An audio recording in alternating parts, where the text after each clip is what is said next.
Organizei meu próprio funeral, para descobrir quem realmente me amava.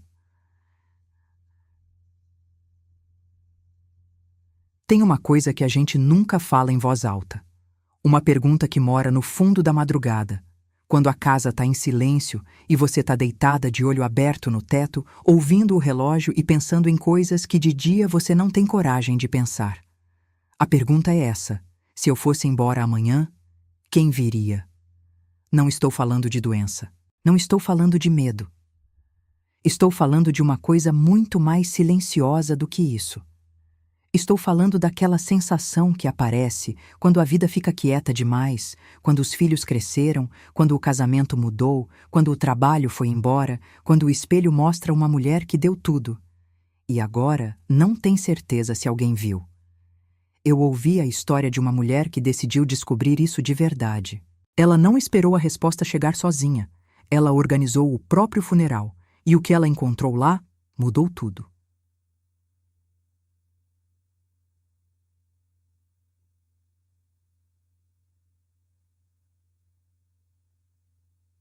Ela se chamava Vera, 63 anos, cabelos brancos que ela parou de tingir depois dos 60 porque chegou um dia em que olhou no espelho e pensou: pra quê? Não como desistência, como cansaço de fingir que o tempo não estava passando. Vera tinha uma casa boa, não grande, mas boa. Daquelas casas que guardam cheiro de comida, que tem uma gaveta na cozinha onde tudo cabe, mas nada se acha, que tem tapete na entrada que ninguém limpa direito, mas todo mundo pisa. Ela tinha 2 filhos. Tinha uma irmã que morava longe. Tinha vizinhas que a cumprimentavam pelo nome. Tinha um grupo de WhatsApp da família, onde todo mundo mandava bom dia com florzinha e ninguém perguntava como ela estava de verdade. Ela tinha tudo isso. E se sentia completamente invisível. Não é uma coisa fácil de explicar. Especialmente para as mulheres que chegaram nos 50, nos 60, que passaram a vida sendo a âncora de todo mundo, sendo a que resolve, a que cuida, a que lembra do aniversário, a que faz o bolo, a que fica acordada esperando, a que perdoa antes mesmo de ser pedido perdão. Você sabe do que estou falando. Não é solidão de quem não tem ninguém. É uma solidão muito mais sutil. É a solidão de estar no meio de gente e sentir que, se você sumisse por 3 dias, ninguém saberia dizer como você realmente estava antes de sumir. Vera sentiu isso numa tarde de quarta-feira. Não foi um momento dramático. Não foi uma briga. Não foi uma notícia ruim. Foi uma tarde comum, daquelas que não tem cor nem cheiro, daquelas em que o dia passa e quando a noite chega você pensa: o que eu fiz hoje? E a resposta é: fiz o de sempre. E o de sempre não deixou marca em ninguém. Ela estava lavando louça. A água morna caindo nas mãos. O som da televisão no quarto do fundo que ela tinha ligado só para não ficar em silêncio absoluto. E de repente, um pensamento atravessou ela limpo, sem avisar, sem pedir licença. Se eu morresse essa semana, quem sentiria falta de mim de verdade? Não de mim como função. Não de mim como mãe, como vizinha, como a mulher que sabe onde fica o documento do carro. De mim, da Vera, de quem eu sou quando não estou servindo para nada. Ela parou com as mãos dentro da água e ficou ali parada por um tempo que ela não soube medir. Depois secou as mãos devagar no pano de prato. Sentou na cadeira da cozinha e deixou a pergunta ficar.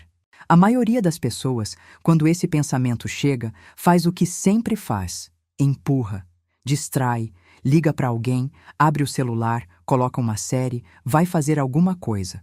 Qualquer coisa para não ficar com aquela pergunta olhando de frente. Vera não empurrou. Ela deixou a pergunta sentar do outro lado da mesa e começou a pensar de verdade. Ela passou a tarde inteira pensando. Passou o jantar pensando. Passou a noite acordada pensando. E quando o sol começou a clarear lá fora e os pássaros começaram aquele barulho do amanhecer que você ouve quando não dormiu, Vera tinha chegado numa conclusão que assustou ela mesma. Ela não sabia a resposta. Depois de 63 anos, depois de tudo que tinha dado, cuidado, construído, aguentado, perdoado, esperado, depois de uma vida inteira dedicada às pessoas ao redor, Ela genuinamente não sabia quem sentiria a falta dela de um jeito verdadeiro. E aí veio o segundo pensamento.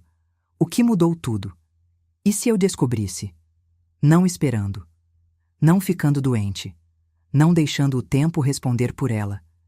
E se eu criasse uma situação onde eu pudesse ver? Ela ficou com essa ideia por 3 dias antes de contar para alguém. 3 dias carregando aquilo dentro, girando, testando, vendo se era loucura ou coragem. E no 3º dia, ela pegou o telefone e ligou para Dona Cida, sua vizinha de 20 anos, a única pessoa com quem ela tinha o hábito de tomar café e falar de coisa real. Cida, ela disse, eu tô pensando em fazer uma coisa diferente. Você me ajuda? Dona Cida perguntou o quê? E Vera falou. Teve um silêncio longo do outro lado da linha. Daqueles silêncios que você não sabe se a pessoa vai rir ou vai se preocupar com você. Depois Dona Cida disse, com a voz daquelas mulheres que já viram muita coisa. Vera, isso é a coisa mais corajosa que eu já ouvi alguém falar em muitos anos.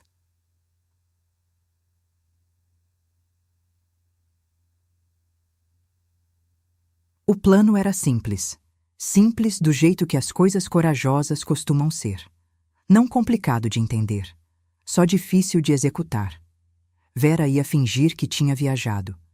Ela ia pedir para Dona Cida espalhar, com cuidado, com naturalidade, que Vera tinha tido um problema de saúde grave, nada específico, só aquela frase que para tudo, ela não tá bem. E depois ia desaparecer, não do mundo, só das telas, só das ligações, só daquela presença constante que ela tinha mantido por décadas, aquela disponibilidade silenciosa que todo mundo tinha aprendido a considerar garantida. Ela ia ficar em casa, com o celular no silencioso, com as redes sociais fechadas, com as luzes apagadas de noite para parecer que não tinha ninguém, e ia observar.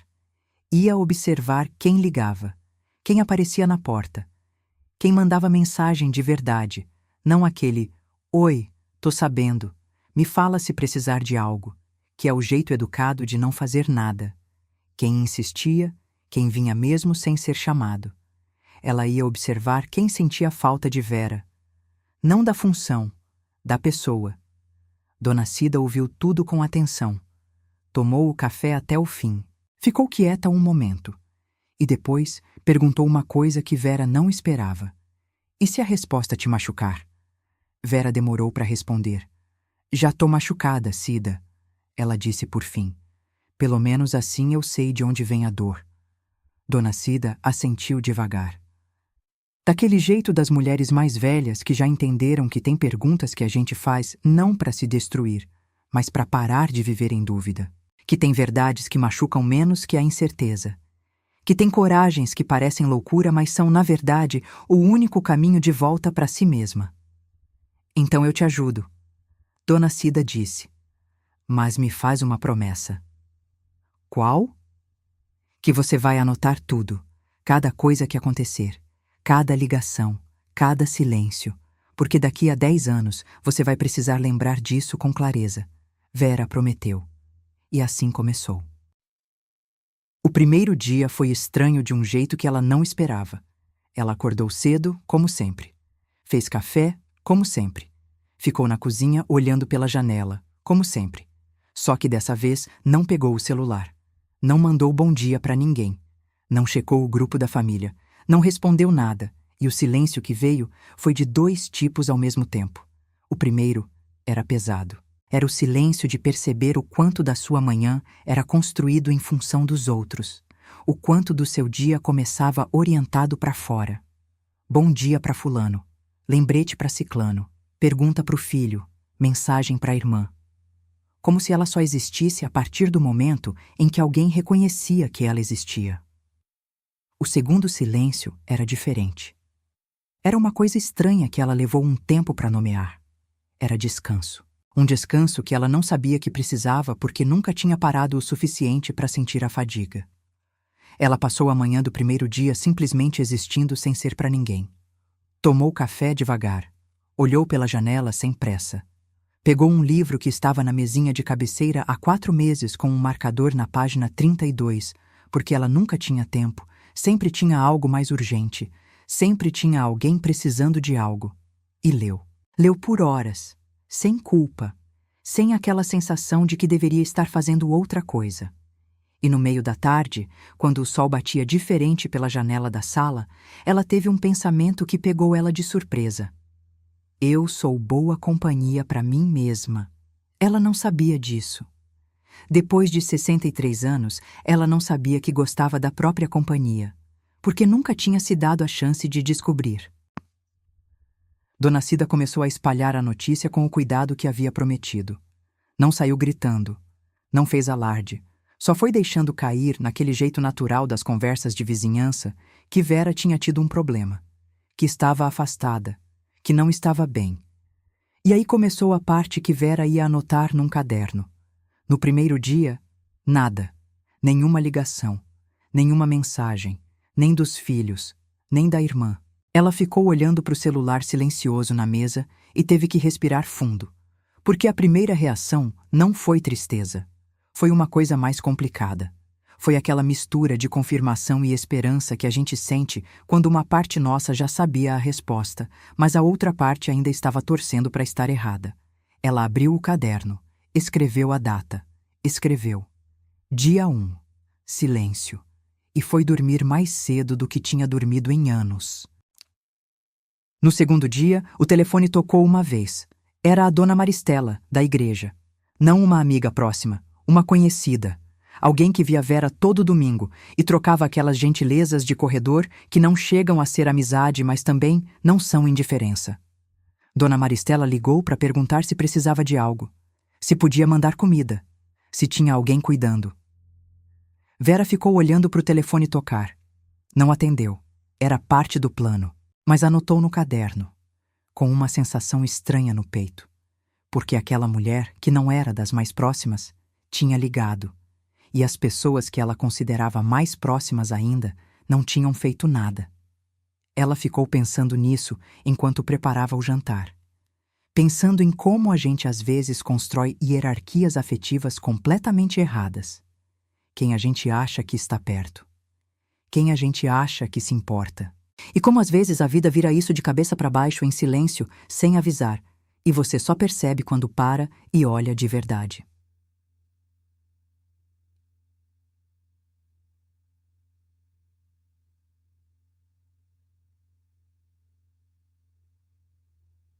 O terceiro dia foi o mais difícil. Não porque aconteceu muita coisa, mas porque não aconteceu quase nada, e às vezes o nada pesa mais do que qualquer coisa. Vera acordou com aquela sensação que você conhece. Aquela que não tem nome exato, mas você reconhece no corpo antes de reconhecer na cabeça. Uma espécie de peso leve, se é que isso faz sentido. Como se o ar estivesse um pouco mais denso. Como se o dia já soubesse antes de começar que ia ser um dia de pensar demais. Ela fez café, ficou na janela e ficou esperando. Não de um jeito ansioso, de um jeito quieto, daquele jeito que as mulheres da nossa geração aprenderam a esperar, com o corpo parado e a cabeça em movimento, processando, organizando, tentando entender o que os fatos estão dizendo sem que ninguém precise falar nada. O filho mais velho se chamava Rodrigo, 40 anos, casado, 2 filhos pequenos. Morava a 20 minutos de carro. Ligava para Vera toda semana, sempre domingo, sempre depois do almoço, sempre com aquela voz de quem está cumprindo uma obrigação que gosta, mas que às vezes esquece porque gosta. Aquelas ligações curtas onde ele perguntava como ela estava e ela dizia bem e ele dizia que bom, e aí os netos faziam barulho no fundo e ele dizia que ia ter que desligar. 3 dias. Sem notícia de que a mãe não estava bem, sem uma ligação. Vera olhou para o caderno. Escreveu o nome do filho. E ficou olhando para o nome por um tempo longo, sem raiva, sem mágoa aguda. Com aquela tristeza madura que não chora, mas assenta fundo, que não grita, mas muda alguma coisa lá dentro de um jeito permanente. Ela não estava com raiva de Rodrigo. Ela estava entendendo Rodrigo. Entendendo que o filho tinha construído uma vida onde ela cabia numa ligação de domingo. Que ela tinha permitido isso. Que talvez ela até tivesse ensinado isso com anos de disponibilidade irrestrita, com anos de "não precisa vir, filho, eu tô bem", com anos de minimizar a própria necessidade de presença para não parecer fardo. A gente ensina às pessoas como nos tratar. Essa frase apareceu na cabeça de Vera naquele terceiro dia da janela, e ela não sabia de onde tinha vindo, mas sabia que era verdade com aquela certeza que as verdades têm quando chegam no momento certo. A gente ensina às pessoas como nos tratar, e Vera tinha passado décadas ensinando todo mundo que ela não precisava de nada. A filha se chamava Beatriz, 36 anos, solteira, morava em outro estado, trabalhava muito, sempre trabalhou, tinha herdado da mãe essa capacidade de se dedicar completamente a uma coisa e esquecer de si mesma no processo. Só que Beatriz tinha direcionado isso para a carreira. E Vera, nos últimos anos, tinha virado uma figura de fundo na vida da filha. Alguém que estava lá, que sempre estaria lá, que era permanente da forma que só as mães parecem ser antes que deixem de ser. No terceiro dia, Beatriz mandou uma mensagem, não para o celular de Vera, para o grupo da família. Escreveu: "Alguém falou com a mãe? Ouvi dizer que ela não tá bem."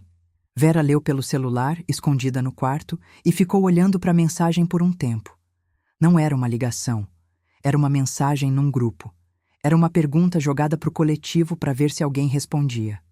Era, no fundo, uma forma de se preocupar sem precisar se expor individualmente à preocupação.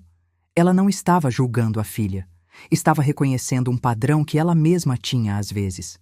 Esse jeito moderno de demonstrar cuidado que mantém uma distância segura. Que pergunta sem perguntar diretamente.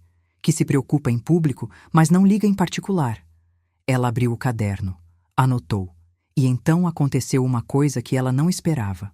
Rodrigo respondeu no grupo: "Não falei não, vou ligar para ela." E aí a mensagem ficou lá, sem mais respostas, e Rodrigo não ligou. Vera ficou pensando nessa distância entre intenção e ação, em como a gente às vezes acredita de verdade que vai fazer algo, em como o "vou ligar" soa genuíno no momento em que é escrito, e em como a vida engole essa intenção antes que ela se transforme em gesto. O trabalho, a reunião, os filhos, o cansaço. E aí o dia passa e a ligação não acontece, e ninguém é vilão nessa história. São só pessoas vivendo vidas ocupadas que esqueceram, por um momento, que tem uma mãe que também está vivendo uma vida. Não existem vilões nessa história. Essa foi uma das coisas mais importantes que Vera anotou no caderno naquele terceiro dia. Não existem vilões, só existe ausência, e a ausência não precisa de culpado para doer. No quarto dia, alguém bateu na porta. Vera estava na sala lendo quando ouviu a batida. Ficou parada. Conteve a respiração de um jeito automático, aquele reflexo de quem não quer ser descoberta. Bateram de novo. Ela foi até a janela com cuidado e olhou pela fresta da cortina. Era uma mulher que ela reconheceu, mas demorou um segundo para colocar nome. Lourdes. Elas tinham feito junto um curso de bordado anos atrás. Aquele que durou 3 meses e terminou, e a amizade ficou naquele estágio de "a gente precisa se ver", que nunca vira encontro de verdade. Lourdes estava com uma vasilha na mão. Vera ficou olhando. Lourdes bateu uma terceira vez. Esperou. Olhou para a porta por um momento, e então colocou a vasilha no chão, na frente da porta, com um bilhetinho por baixo, e foi embora. Vera esperou ela sumir. Abriu a porta devagar. Pegou a vasilha. Leu o bilhete. "Vera, soube que você não está bem. Fiz sopa. Não precisa me ligar. Só queria que você soubesse que estou pensando em você. Lourdes." Vera ficou parada na porta por um tempo longo, com a vasilha nas mãos e o bilhete entre os dedos e aquela sopa ainda morna que uma mulher com quem ela mal conversava tinha feito e trazido sem esperar nada em troca. E chorou. Não o choro dramático. Não o choro que a gente chora quando está destruída. O outro choro. O que vem quando algo inesperadamente gentil nos pega desprevenidas. O choro que é quase gratidão demais para caber dentro do peito. Ela entrou, fechou a porta, sentou na cozinha com a vasilha de sopa na frente e ficou pensando em como a vida às vezes esconde as pessoas certas nos lugares onde a gente menos procura.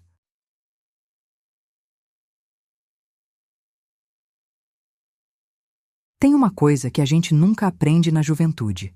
Aprende depois. Aprende no corpo. Aprende naquele momento específico em que para de correr e olha para trás e vê o rastro que deixou. E percebe que algumas das coisas mais importantes da sua vida aconteceram enquanto você estava ocupada demais para perceber. Vera ficou pensando nisso enquanto comia a sopa de Lourdes, devagar, com atenção, como se a sopa merecesse atenção, como se ela quisesse honrar o gesto de alguma forma, mesmo que Lourdes nunca fosse saber. Era uma sopa simples, caldo claro, legumes macios, um cheiro de alho e louro que lembrava a cozinha de mãe, lembrava tarde de chuva, lembrava aquela sensação de estar num lugar onde ninguém vai te machucar. E Vera pensou, quando foi a última vez que alguém fez algo para mim sem eu pedir? Ficou tentando lembrar. E não conseguiu com clareza. Não porque nunca tinha acontecido, mas porque fazia tanto tempo e ela tinha se acostumado tanto a ser a que faz, a que cuida, a que antecipa a necessidade do outro antes que o outro precise falar, que tinha perdido o hábito de receber. Tinha perdido quase a capacidade de receber sem se sentir estranha, sem querer logo retribuir, sem aquele desconforto sutil de quem não sabe o que fazer quando é ela que está no centro do cuidado. Existe uma geração inteira de mulheres assim. Você provavelmente conhece uma. Talvez seja você. Mulheres que foram criadas para dar, que aprenderam desde cedo que o valor delas estava no quanto conseguiam fazer pelos outros, que internalizaram, sem perceber, que precisar é fraqueza, que pedir é fardo, que o amor verdadeiro se prova ficando em segundo plano. E aí chegam nos 50, nos 60, com as costas cansadas e o coração confuso, sem saber direito o que querem, porque passaram a vida toda querendo o que os outros precisavam. Vera tinha sido essa mulher. Ela sabia disso. Mas saber não significa entender de verdade. Existe uma diferença entre saber uma coisa na cabeça e entender ela no corpo, nas entranhas, naquele lugar onde as verdades doem antes de curar. Naquele quarto dia, comendo sopa de uma mulher quase estranha, Vera começou a entender de verdade. Ela abriu o caderno depois do jantar, não para anotar fatos, para escrever. Tinha começado como um registro, virou outra coisa. Virou aquele tipo de escrita que a gente faz não para ser lida, mas para se ouvir, para colocar para fora o que fica pesado demais quando só existe dentro. Ela escreveu sobre a mãe dela, Dona Teresa, que tinha morrido 8 anos atrás, com 81 anos e uma vida inteira de silêncio guardado. Que nunca tinha reclamado de nada, nunca tinha pedido nada, nunca tinha dito "eu preciso" em voz alta. Que tinha cuidado de todos ao redor com aquela dedicação invisível que só se percebe quando falta. Vera lembrou do velório da mãe. Lembrou da quantidade de gente que apareceu. Gente que ela nem sabia que conhecia a mãe. Vizinhos de décadas atrás. Antigas colegas de trabalho. Uma mulher que tinha sido atendida por Dona Teresa num hospital anos antes e nunca tinha esquecido. Um homem que disse que a mãe de Vera tinha sido a única pessoa a aparecer no velório da esposa dele quando todo mundo tinha sumido. Vera lembrou de ter ficado surpresa naquele dia. De ter pensado, eu não sabia que ela tinha tocado tantas vidas assim. E agora, sentada na cozinha 8 anos depois, ela pensou, será que a minha mãe também não sabia? Será que Dona Teresa também tinha ficado acordada em alguma madrugada, se perguntando se alguém sentiria falta dela? Será que ela também tinha carregado essa dúvida em silêncio, sem nunca ter a coragem de fazer o que Vera estava fazendo agora? Essa ideia pegou Vera de um jeito que ela não esperava. A ideia de que talvez a solidão que ela estava sentindo não tivesse começado nela. Que talvez fosse mais antiga. Que talvez ela tivesse herdado, junto com o jeito de cozinhar e o formato do nariz, um certo modo de existir no mundo que priorizava a invisibilidade, que confundia apagamento com humildade, que achava que ocupar espaço era demais pedir. Mãe para filha, para neta. Geração atrás de geração de mulheres aprendendo a ser essenciais sem ser vistas. Ela escreveu isso no caderno. E depois ficou olhando para o que tinha escrito por um tempo. pensando em Beatriz. Na filha que tinha herdado o trabalho duro, mas tinha direcionado diferente. Que tinha construído uma vida onde ela era o centro, não a periferia. Que tinha feito escolhas que Vera às vezes não entendia, mas que agora, naquela cozinha quieta, começava a ver com outros olhos. Talvez Beatriz tivesse aprendido de alguma forma a não repetir o padrão. Talvez o distanciamento da filha não fosse indiferença. Talvez fosse uma mulher que tinha aprendido, às custas de muita dor própria, a não se perder nas necessidades dos outros, inclusive nas necessidades da mãe.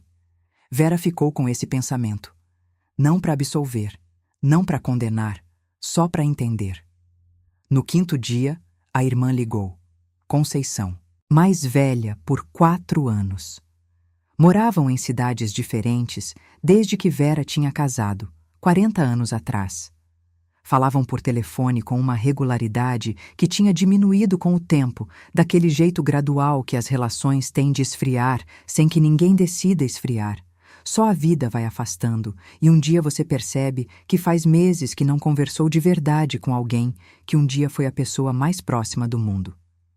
Conceição ligou no 5º dia. Vera ficou olhando o nome na tela. Conceição. Com aquela letra que ela mesma tinha colocado no contato décadas atrás. Só o nome. Sem apelido, sem emoji, sem nenhum marcador afetivo. Só o nome, como um verbete de dicionário. Ela não atendeu, mas ficou olhando até parar de tocar. E depois ficou pensando em Conceição. Em como elas tinham sido inseparáveis na infância.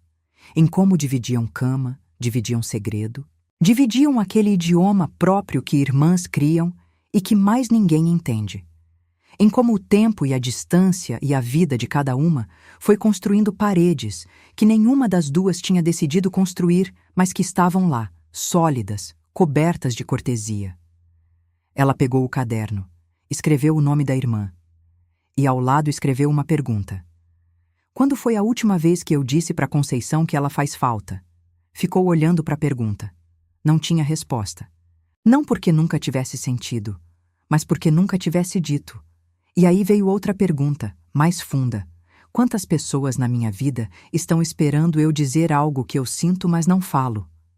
Vera fechou o caderno, olhou pela janela. O céu estava daquele azul de fim de tarde que não dura. Aquele azul que você sabe que em 20 minutos vai ser laranja, e depois roxo, e depois noite. E você fica olhando com aquela urgência calma de quem sabe que a coisa bonita é passageira, mas não quer tirar foto, só quer ver. Ela ficou ali até o céu mudar de cor, pensando em tudo que carregava sem saber que estava carregando, nas palavras não ditas, nos abraços que tinham ficado só em intenção, nas ligações que ela mesma tinha deixado para depois e depois nunca tinha chegado, em como ela também era, do ponto de vista de alguém, aquela pessoa que não tinha ligado, em como a ausência que ela estava sentindo era, em partes, um espelho.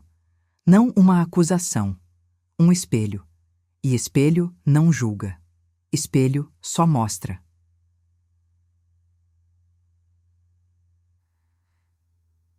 No 7º dia, Vera tomou uma decisão. Não uma decisão dramática. Não uma dessas decisões que a gente anuncia para todo mundo com aquela energia de quem vai mudar tudo de uma vez. Uma decisão quieta, daquelas que nascem no silêncio e ficam dentro por um tempo antes de virar ação. Ela ia encerrar o experimento. Não porque tinha encontrado todas as respostas, mas porque tinha encontrado algo melhor do que respostas. Tinha encontrado as perguntas certas. E existe uma diferença enorme entre viver com as perguntas erradas e viver com as perguntas certas. As perguntas erradas te prendem. Ficam girando sem saída, sem fundo, sem lugar para chegar. As perguntas certas te movem, te abrem, te mostram um caminho que você não via porque estava olhando para o lugar errado. Vera tinha passado anos fazendo a pergunta errada. A pergunta errada era: por que ninguém me vê? A pergunta certa, ela descobriu naqueles 7 dias, era outra. O que eu estou fazendo para me ver? Ela abriu o caderno pela última vez naquela manhã. Releu tudo o que tinha escrito. Releu o silêncio do primeiro dia.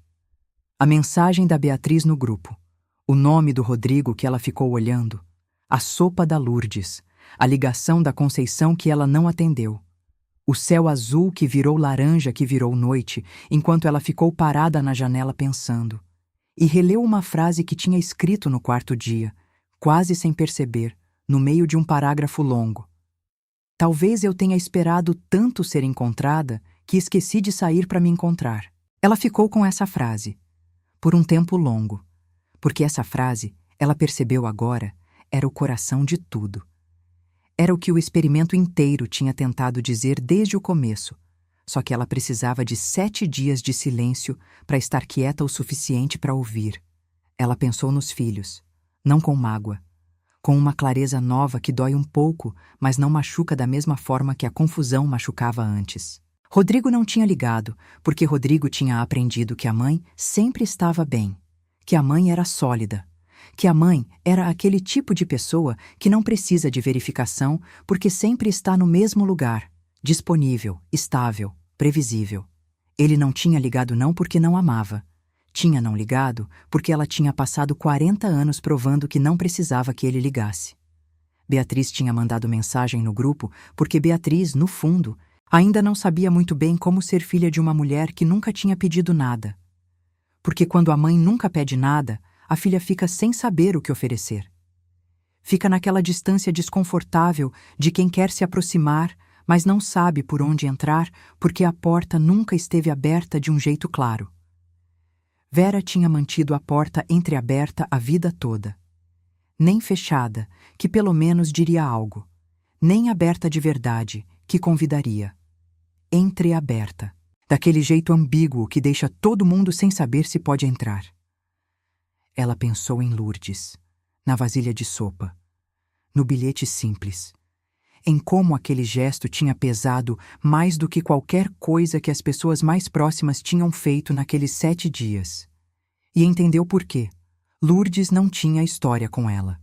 Não tinha débito, não tinha culpa, não tinha aquela teia complicada de expectativas e decepções acumuladas que existe em toda relação longa. Lourdes só tinha visto uma mulher que não estava bem e tinha feito sopa. Simples assim, sem cálculo, sem medida, sem pesar se merecia ou não merecia, se ia ser bem recebida ou não, se ia parecer invasão ou cuidado. Só fez. E Vera ficou pensando em como a gente complica o amor com o tempo, em como nas relações novas o amor é mais leve porque não carrega peso ainda. E em como nas relações antigas o amor às vezes fica soterrado embaixo de tudo que aconteceu, de tudo que não foi dito, de todas as expectativas que foram e não foram correspondidas. O amor não tinha sumido das relações antigas. Estava lá, só estava embaixo de muita coisa. No 7º dia à tarde, Vera ligou para Dona Cida. "Pode encerrar", ela disse. Dona Cida ficou quieta 1 segundo. "Como você tá?" "Tô diferente", Vera disse. "Não sei ainda se melhor, mas diferente." "Diferente é começo." Dona Cida respondeu com aquela sabedoria das mulheres que não precisam elaborar muito porque as palavras certas chegam naturais. Elas ficaram em silêncio por um momento. Daquele silêncio confortável entre pessoas que já não precisam preencher o espaço entre elas com barulho. "Cida." "Má?" Vera disse por fim. "Oi." "Por que você me ajudou nisso sem questionar muito?" Dona Cida demorou para responder. Vera ouviu o som do ambiente do outro lado da linha, aquele fundo de vida cotidiana, televisão baixa, água correndo em algum lugar distante. "Porque eu já me fiz essa pergunta." Dona Cida disse. "Há muitos anos.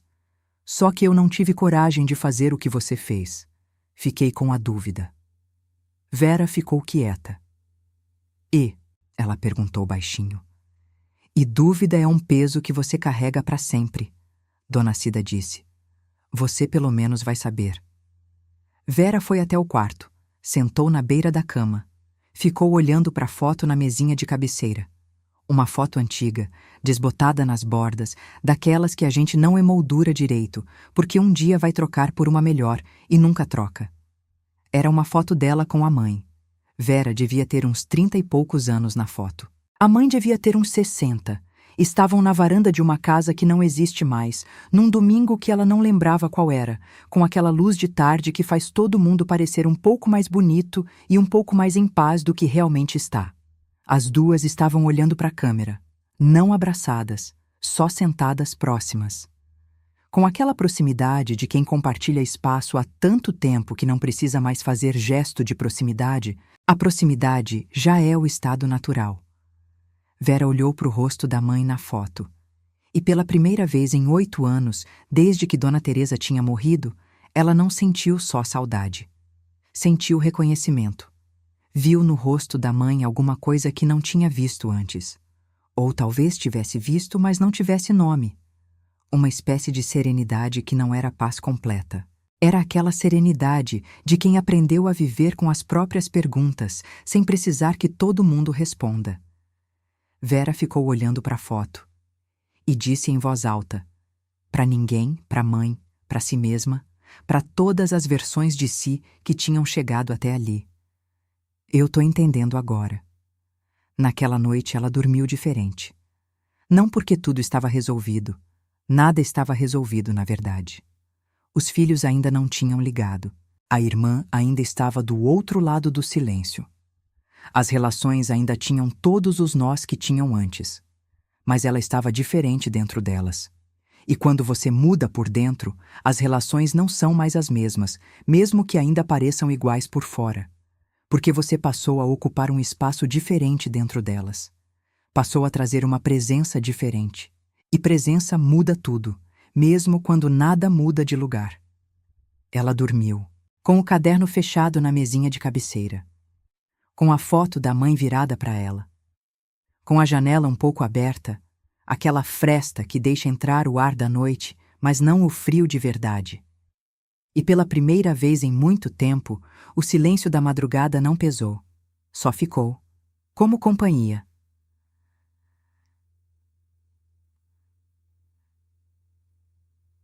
Na manhã do 8º dia, Vera ligou para o filho. Não esperou ele ligar. Não ficou testando mais. Não ficou medindo.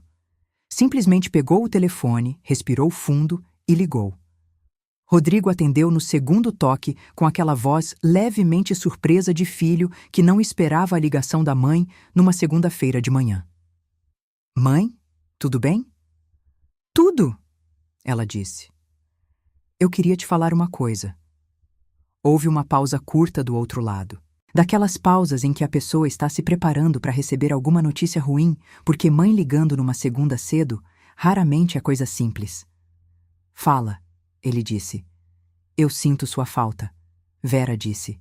Simples assim. Sem introdução longa, sem contexto, sem a armadura habitual de não precisa se preocupar e eu tô bem, e só liguei para saber de você. Só a verdade, direta, sem ornamento. Do outro lado, Rodrigo ficou em silêncio por um momento que pareceu mais longo do que era. Mãe, ele começou. Não precisa explicar nada, ela disse. Eu só queria que você soubesse, que eu sinto sua falta, que você faz diferença. Não o filho que resolve as coisas. Você, o Rodrigo. Houve outro silêncio, e então Vera ouviu uma coisa que não esperava. Ouviu o filho engolir seco do outro lado da linha. Aquele som pequeno que os homens fazem quando estão sentindo algo que não aprenderam a nomear. Eu também sinto sua falta, mãe, ele disse, com uma voz diferente da voz de domingo. Com uma voz que ela reconheceu de outro tempo, de quando ele era menor, de quando ainda não tinha aprendido a ser adulto e ainda falava o que sentia sem filtrar. Elas ficaram em silêncio juntos por um momento. Não o silêncio constrangido. O outro. Posso passar aí no fim de semana? Ele perguntou. Pode, ela disse. Traz os meninos.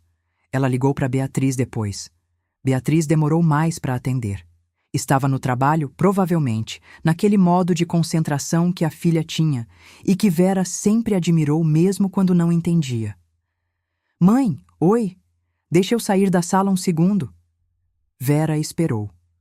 Ouviu o som de passos, de porta se fechando, do mundo externo sendo colocado em pausa por um momento. Pode falar, Beatriz disse. Eu liguei para dizer que tenho orgulho de você, Vera disse. Silêncio. Mãe, deixa eu terminar. Vera disse com aquela calma nova que tinha encontrado em algum lugar da semana anterior. Eu nunca falei isso direito. Sempre achei que você sabia. Mas hoje eu entendi que saber e ouvir são coisas diferentes, e eu queria que você ouvisse da minha boca. Tenho orgulho de quem você é, não do que você faz, de quem você é. Do outro lado, Beatriz ficou quieta por um tempo que Vera não tentou preencher. Por que você está falando isso hoje? A filha perguntou por fim. A voz levemente trêmula, daquele jeito de quem está mantendo a compostura por hábito, mas está sendo pega de surpresa por dentro. Porque hoje eu sei que se eu não falar, talvez não fale nunca, Vera disse. E isso seria uma perda grande, para mim e para você. Beatriz não respondeu imediatamente. Vera ouviu a respiração da filha do outro lado. Aquela respiração levemente alterada de quem está processando algo que chegou mais fundo do que esperava. Eu te amo, mãe. Beatriz disse por fim, com uma simplicidade que cortou. Eu sei, minha filha. Vera disse. Eu também. Ela ligou para Conceição por último. A irmã atendeu na primeira chamada, como se estivesse esperando, como se soubesse que aquela ligação estava chegando de algum lugar que ela não sabia nomear. Vera. Conceição.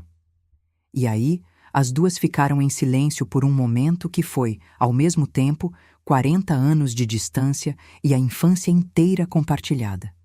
Foi a cama dividida e os segredos divididos e o idioma próprio que mais ninguém entende. Foi o tempo que passou e as paredes que cresceram sem ninguém decidir construir. Foi tudo isso num silêncio de poucos segundos. Eu tô com saudade de você, Vera disse. De verdade, não da irmã de domingo. De você.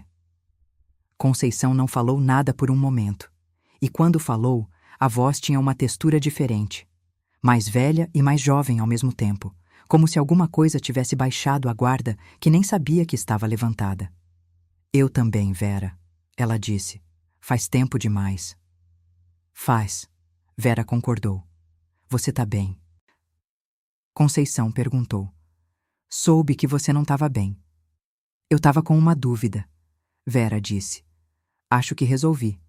A irmã ficou quieta. Que dúvida? Vera sorriu para si mesma. Olhou pela janela. O sol da manhã batia diferente naquele dia. Aquela luz clara de começo de dia que não tem filtro, que mostra tudo como é sem embelezar e sem feiar. Depois te conto pessoalmente, ela disse. Você vem me visitar esse mês? Houve uma pausa. Vou, Conceição disse com uma firmeza que Vera não esperava. Vou sim. Vera desligou o telefone. Ficou sentada na cozinha por um tempo, com o café esfriando na frente, com o caderno fechado do lado, com aquela sensação no peito que não é felicidade exatamente, não é alívio exatamente, é aquela coisa que não tem nome perfeito, mas que você reconhece quando sente, aquela sensação de estar no lugar certo dentro da própria vida.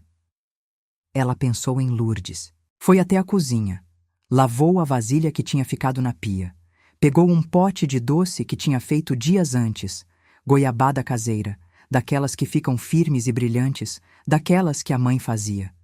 Saiu pela porta da frente. Atravessou a calçada. Bateu na porta da Lourdes. A mulher abriu a porta com uma expressão de quem não esperava a visita. Olhou para Vera. Olhou para o pote na mão. Vim devolver a vasilha, Vera disse. E trazer isso. Lourdes olhou para o pote de goiabada. Você não precisava. Eu precisava, Vera disse simplesmente. Lourdes ficou olhando para ela por um momento, e então sorriu, com aquele sorriso de mulher que entende o que está sendo dito por baixo do que foi dito. Entra para tomar um café? Ela perguntou. Vera pensou por um segundo, não no café, no gesto, no que significava entrar, no que significava aceitar, no que significava deixar alguém inesperado se tornar presença real na sua vida, em vez de manter tudo naquele estágio seguro de cordialidade sem profundidade. Entro, ela disse. e entrou. Se você ainda está aqui comigo nesse momento da noite, eu quero te convidar a se inscrever no canal e ficar com a gente todas as noites. Porque se você chegou até aqui, você não veio por acidente. Você veio porque alguma parte dessa história tocou em algo seu. E esse algo seu merece companhia. Merece uma voz que fique com você quando o silêncio pesa demais. A gente se encontra aqui toda noite. E a história de Vera ainda não terminou. Tem uma última coisa que ela descobriu. A mais importante de todas. A que ela só conseguiu ver depois que parou de procurar. Fica mais um pouco. Astimpa. Tem uma coisa que Vera não contou pra ninguém por um tempo. Nem pra Dona Cida. Nem pros filhos. Nem pra Conceição quando a irmã veio visitar 3 semanas depois e ficaram na varanda até tarde conversando de coisas que tinham ficado engavetadas por 40 anos. Era uma coisa pequena, do tipo que parece pequena demais para contar, mas que fica dentro de um jeito que só as coisas verdadeiras ficam. Aconteceu na noite do 7º dia, depois das ligações, depois do café na casa da Lourdes, que durou 2h30 e virou conversa de verdade, daquelas que a gente não planeja e que terminam com a sensação de que conhecia aquela pessoa há muito mais tempo do que o calendário diz. Vera tinha voltado para casa no fim da tarde. Tinha feito jantar, comido sozinha, sem televisão, sem celular, só ela e o prato e o som da rua lá fora, que vai diminuindo conforme a noite avança. Tinha lavado a louça, tinha ido para o quarto, e ali, antes de dormir, tinha feito uma coisa que não fazia há anos. Tinha ficado parada na frente do espelho. Não para se examinar. Não com aquele olhar crítico que a gente lança no próprio reflexo procurando defeito, contando o tempo no rosto, medindo o que o corpo perdeu e o que guardou. Não esse olhar, o outro. O olhar de quem está encontrando alguém. Ela ficou olhando para a própria imagem por um tempo longo, com aquela calma estranha que os 7 dias tinham deixado, com aquela qualidade de atenção diferente que nasce quando a gente para de correr o suficiente para realmente ver. E viu. Viu uma mulher de 63 anos com cabelo branco que tinha parado de tingir porque chegou um ponto onde o fingimento cansou, com rugas que eram mapa, não defeito, com olhos que tinham visto muita coisa e ainda brilhavam de um jeito específico que só brilha quando alguém viveu de verdade e não só atravessou os anos em piloto automático. Viu uma mulher que tinha dado muito, que tinha carregado muito, que tinha ficado invisível por escolha e por hábito, e por medo, e por amor, e por uma confusão antiga entre se apagar e ser boa pessoa. E pela primeira vez em muito tempo, talvez pela primeira vez na vida, Vera olhou para essa mulher no espelho sem julgamento. Sem o inventário de tudo que poderia ter sido diferente. Sem a lista de erros. Sem a comparação com versões anteriores de si mesma ou com versões imaginárias do que poderia ter sido. Só olhou, como se estivesse olhando para alguém que merece ser olhado, e disse em voz muito baixa, quase sussurro, quase só movimento de lábio: "Eu te vejo." 2 palavras, que ela nunca tinha dito para si mesma, que tinha esperado o mundo inteiro dizer para ela, que tinham estado disponíveis o tempo todo, dentro dela, esperando que ela parasse o suficiente para pronunciar. "Eu te vejo." E é aqui que eu preciso parar um momento. Porque eu sei que você está acordada agora. Não sei que horas são aí. Não sei se é madrugada fechada ou aquela hora estranha entre a meia-noite e o amanhecer, onde o silêncio tem uma textura diferente. Não sei se você está deitada na cama com o celular na mão ou sentada numa cadeira ou enrolada numa manta no sofá. Mas eu sei uma coisa. Você está aqui. Você ficou até o fim de uma história sobre uma mulher que precisou desaparecer para descobrir que estava presente, que precisou de 7 dias de silêncio para ouvir o que estava tentando falar para ela mesma há anos, que precisou de uma vasilha de sopa de quase estranha para lembrar que receber também é um ato de coragem. Você ficou. E isso diz algo sobre você. Diz que você também carrega perguntas que não fazem barulho, mas não saem. Que você também tem relações com nós que ninguém decidiu dar, mas que estão lá. Que você também já ficou acordada num silêncio que pesava demais e não sabia bem o nome do que sentia. Que você também, em algum momento, esperou ser vista por alguém de fora antes de se ver por dentro. A história de Vera não terminou com uma revelação grande. Não terminou com os filhos transformados. Rodrigo passou no fim de semana com os netos como prometeu. E foi uma tarde boa, daquelas tardes simples que não viram memória imediatamente, mas que vão assentando com o tempo, até que um dia você percebe que é desse tipo de tarde que a vida é feita. Beatriz ligou na semana seguinte. Uma ligação mais longa que o habitual. Falaram de coisas reais. Não resolveram tudo, mas abriram uma fresta que antes estava fechada. Conceição veio visitar. Ficou 4 dias. Dormiram na mesma casa pela primeira vez em décadas. Brigaram um pouco, como irmãs brigam, sobre coisas pequenas, que são na verdade sobre coisas grandes que ainda não têm nome. E foram dormir e amanheceram bem.